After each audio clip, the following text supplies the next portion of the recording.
नमस्कार दोस्तों, हमारे YouTube चैनल में आपका हार्दिक स्वागत है। कल हमने पढ़ा था प्रश्न संख्या 6 तक और आज हम पढ़ेंगे प्रश्न संख्या 7। 6 तक हमने कंप्लीट कर लिया था। किसी प्रश्न में आपको डाउट तो इस वीडियो में भी आप कमेंट कर सकते हो, पहले वाले वीडियो में भी आप कमेंट कर सकते हो। किसी भी प्रश्न में कोई डाउट हो तो आपके, और या वीडियो को आप वापस पॉज करके चला सकते हो, उसमें आप एक बार वापस देख लीजिए वीडियो को। अब देखो प्रश्न संख्या 7। दी गई आकृति में उभयनिष्ठ आधार QR, एक उभयनिष्ठ आधार है। कल भी हमारे एक उभयनिष्ठ आधार था, उसके दोनों ओर त्रिभुज थे, अब एक ही ओर स्थित है। के एक ही ओर दो समद्विबाहु त्रिभुज स्थित है। कौन सा? SQR PQR, दो समद्विबाहु त्रिभुज है। सिद्ध कीजिए कि SP रेखा QR को लंबसम द्विभाजित करती है। कहने का मतलब QM और MR आपस में बराबर है और कोण 1 और कोण 2, इन दोनों का मान 90-90 डिग्री है। तो देखो SQM SRM, इन दोनों त्रिभुजों को सर्वांग सम सिद्ध करना है तो SQ बराबर SR और दूसरी SM उभयनिष्ठ है। तीसरा कोई कारण नहीं है हमारे पास। देखो तीसरा कोई कारण नहीं है तो हम पहले तीसरा कारण ज्ञात करेंगे। ये यदि कोण 3 और कोण 4 बराबर हो तो पहले जो प्रश्न किया था छठवां प्रश्न सेम ही, इस भुजा के बराबर ये भुजा SM उभयनिष्ठ, कोण 3 कोण 4 बराबर है तो CPCT नियम से सर्वांग सम हो जाएंगे। अब 3 और 4 कैसे बराबर होंगे? ये छोटा वाला त्रिभुज देखो SQP SRP, इसमें SQ बराबर SR, PQ बराबर PR, SP बराबर SP उभयनिष्ठ। अब CPCT नियम से कोण 3 और कोण 4 बराबर है। अब देखो दिया है में क्या है? दिया है में देखो त्रिभुज SQR व त्रिभुज PQR समद्विबाहु त्रिभुज है। समद्विबाहु त्रिभुज है। सिद्ध करना है। देखो सिद्ध क्या करना है? सिद्ध हमें ये करना है कि भाई सिद्ध कीजिए कि SP रेखा QR को लंबसम द्विभाजित करती है। SP रेखा SP QR को सम द्विभाजित लंब समद्विभाजित करता है। अब देखो सिद्ध करना है, रचना की जरूरी नहीं है, हमने प्रश्न को कर लिया है। अब देखो उत्पत्ति, त्रिभुज नाम SQP व त्रिभुज SRP में, इन दोनों छोटे वाले त्रिभुजों में आपको बताया था, इस त्रिभुज में इस त्रिभुज SQ बराबर SR, कारण समद्विबाहु त्रिभुज है। त्रिभुज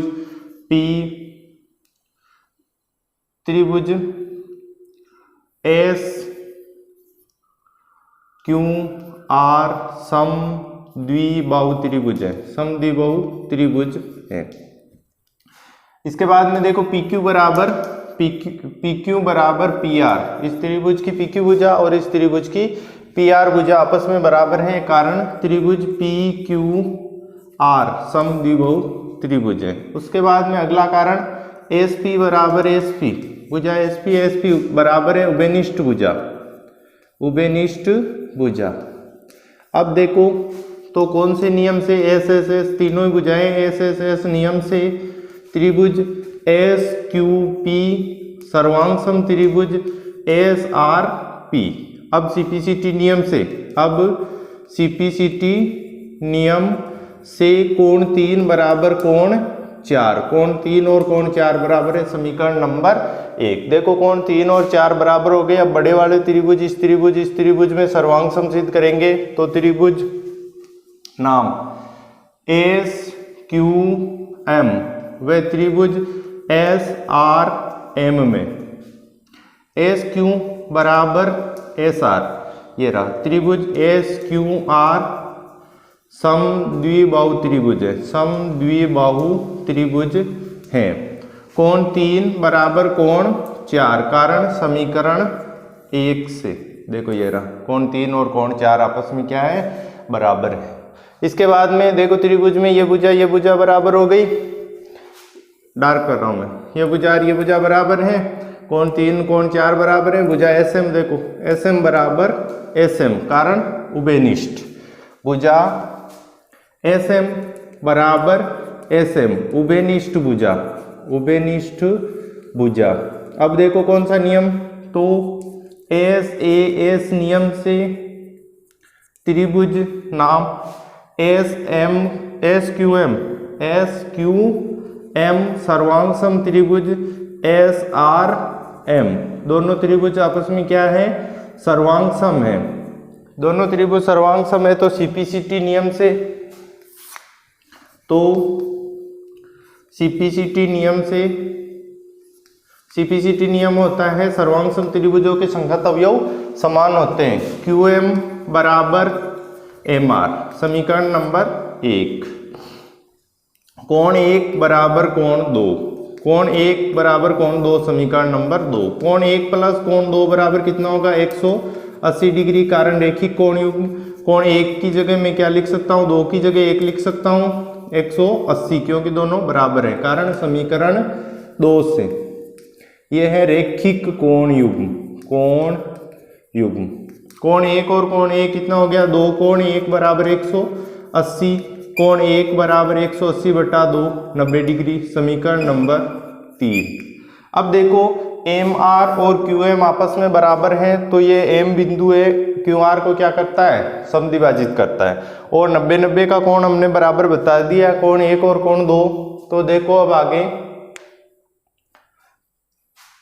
समीकरण 1 व समीकरण 2 से, समीकरण 1 और समीकरण 2 से हम क्या कह सकते हैं, समीकरण 1 और हम 2 से हम कह सकते हैं कि भुजा रेखा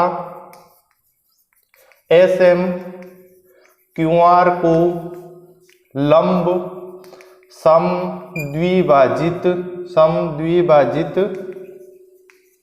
करती है।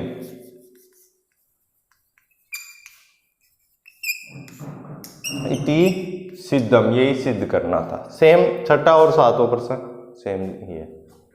प्रश्न संख्या 8 देखो, दी गई आकृति में कोण P का अर्धक PS भुजा QR को, ये PS भुजा QR को प्रतिच्छेद करता है, देखो S बिंदु पर प्रतिच्छेद करता है।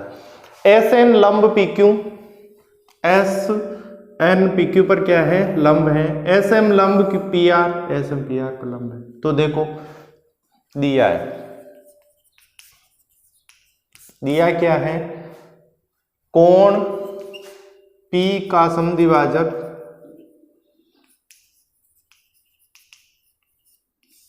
PS है तथा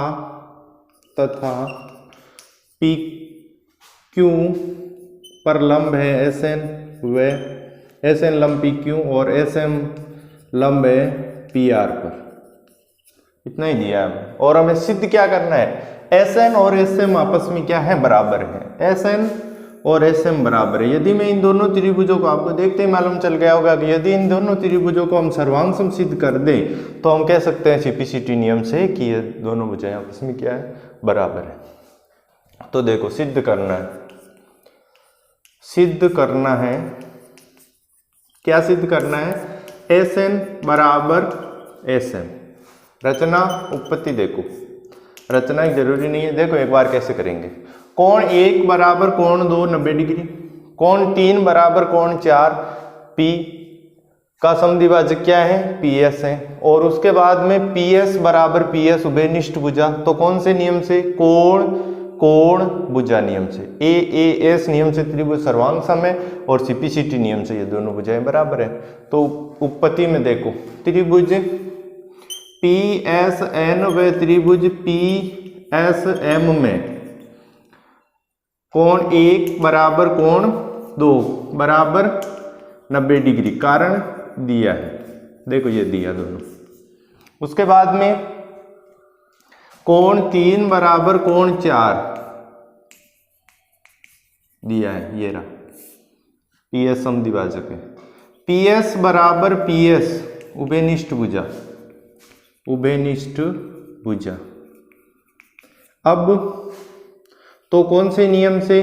AAS नियम से त्रिभुज PSN सर्वांग त्रिभुज PSM। अब CPCT नियम से, अब CPCT नियम से SN बराबर SM, यही सिद्ध करना है। इति सिद्धम। प्रश्न संख्या 9 अंतिम प्रश्न है इस प्रश्नावली का।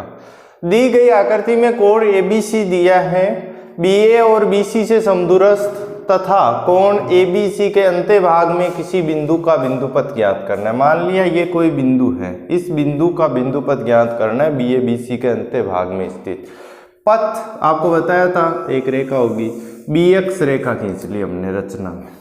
ऐसे तो हल कर नहीं सकते, हमें ये दिया है कि कोण ABC है, दिया क्या है? कोण ABC है। सिद्ध क्या करना है? ABC के अंत्यभाग में किसी बिंदु का बिंदुपथ। जैसे ये बिंदु मैंने मान लिया कि बिंदु P है, आपको इस P का बिंदुपथ ज्ञात करना है। तो देखो कैसे ज्ञात करेंगे। हमेशा दूरी होती है लंबवत दूरी में ही नापते हैं हम। जैसे हमने 8वीं प्रश्नावली में पढ़ा है, कोई पेड़ खड़ा है, कोई वस्तु खड़ी है, उसको हम 90 डिग्री पर ही मानते हैं। तो हम लंबवत डाल देंगे कि PM लंब डाल दिया BC पर और PN लंब डाल दिया हमने किस पर? AB पर। इसके बाद में देखो, और ये हो गया कोण इस एक और कोण 2, BX क्या हो गया? कोण B का समद्विभाजक। हमें मालूम है समदूरस्थ बिंदु क्या होगा? दो समांतर रेखाओं का समदूरस्थ बिंदुपथ क्या होगा? उसके मध्य के कोण का समद्विभाजक। कोण का समद्विभाजक कर दिया, इसको कोण 3 नाम दे दिया, इसको कोण 4 नाम दे दिया। अब देखो, कोण 1 बराबर कोण 2, कोण 3 बराबर कोण 4, BP बराबर BP, उभयनिष्ठ भुजा। तो CPCT नियम से PM और PN आपस में क्या हो जाएंगे? बराबर। तो हम कह सकते हैं कि बिंदु P AB और BC से क्या है? समान दूरी पर है। इसी प्रकार हम इस पर कोई बिंदु Q, R, S, T, U इस प्रकार कोई सा भी बिंदु लेंगे तो वो बिंदु हमेशा ही क्या होगा? इस पर समदूरस्थ होगा। तो देखो रचना, कोण ABC का समद्विभाजक BX खींचा तथा PM लंब BC व PN लंब AB खींचा। रचना हो गई। उत्पत्ति देखो, इसमें यदि छोटा प्रश्न आ जाए कि त्रिकोण ABC का समदूरस्थ बिंदु का बिंदुपथ क्या होगा? किसी कोण से समदूरस्थ बिंदु का बिंदुपथ या दो प्रतिच्छेदी रेखाओं का बिंदुपथ। 1 नंबर का प्रश्न आ गया तो आपको इतना हल करके नहीं आना है, आपको सीधा हल करके आना है कि इसका बिंदुपथ क्या होगा? इनके मध्य कोण का समद्विभाजक। अब देखो उत्पत्ति, त्रिभुज PBN व त्रिभुज PBM में कोण 1 बराबर कोण 2। इस त्रिभुज का कोण 1, इस त्रिभुज का कोण 2 के बराबर है। कारण रचना से, कोण 3 बराबर कोण 4 बराबर 90 डिग्री है। कारण वही रचना में लिखा है, रचना से। इसके बाद में तीसरी बात, BP बराबर BP बराबर BP, उभयनिष्ठ भुजा। देखो इसमें ऐसे लग रहा है कि RHS नियम लग रहा है क्या? तो RHS नियम क्या होता है? समकोण कर्ण भुजा। समकोण है, समकोण के सामने भुजा कर्ण कहते हैं, लेकिन तीसरा अवयव भुजा बराबर होनी चाहिए। यहाँ पे कोण बराबर है तो RHS नियम लागू नहीं होगा। RHS नियम लागू नहीं होगा, देखो कौन सा होगा? कोण कोण भुजा, मध्य की भुजा नहीं है तो कोण कोण भुजा नियम से। तो AAS नियम से त्रिभुज PBN सर्वांग त्रिभुज PBM। अब CPCT नियम से, अब CPCT नियम से, CPCT नियम से हम क्या कह सकते हैं कि PN बराबर PN और PN बराबर हैं, अतः P बिंदु पी बिंदु ए बी व ए सी से समदूरस्थ है मतलब समान दूरी पर स्थित है, तो या इसलिए कोण ए बी सी का बिंदुपथ क्या होगा, bx होगा। जो bx रेखा है, ये लाइन है, इस लाइन पर कोई सा भी हम बिंदु मान सकते हैं, वो इस बिंदु का क्या होगा, बिंदुपथ होगा। BA इस अंत्यभाग में है BA और BC से समदूरस्थ बिंदु, और अंत्यभाग में हो गया हमारे पास BA और BC से समदूरस्थ बिंदु। यही सिद्ध करना था, इति सिद्धम। प्रश्नावली 10 हमारी कंप्लीट है। इसमें से देखो एक प्रश्न तो आएगा छोटा प्रश्न बिंदुपथ के बारे में, जो आपको लिखा है सामान्य परिचय में। उसके बाद में एक प्रमेय, अच्छी प्रमेय है वो आपको बता दी है। उसके बाद में एक प्रश्न आएगा 3 नंबर का, तो हमने अभी पढ़ी है इसमें 10.1 प्रश्नावली। अब हम आगे पढ़ेंगे 10.2, और उससे पहले 2 उदाहरण है, वो भी ठीक है, उन उदाहरणों को भी आप एक बार देखना। और यह वीडियो 10.1 का कंप्लीट है। यदि आपको वीडियो पसंद आया तो लाइक कीजिए और कमेंट कीजिए और शेयर कीजिए। हमारे चैनल को सब्सक्राइब भी कीजिए। देखो सब्सक्राइब करना है आपको, तो सब्सक्रिप्शन का बटन है एक नीचे लाल अक्षर में लिखा हुआ है सब्सक्रिप्शन, और उससे आगे बेल आइकन लगी हुई है। आपको सब्सक्राइब पे क्लिक करना है, उसके बाद में इस बेल आइकन पे क्लिक करना है, और लाइक थंबनेल का चिन्ह है एक, उसको आपको लाइक करना है। धन्यवाद।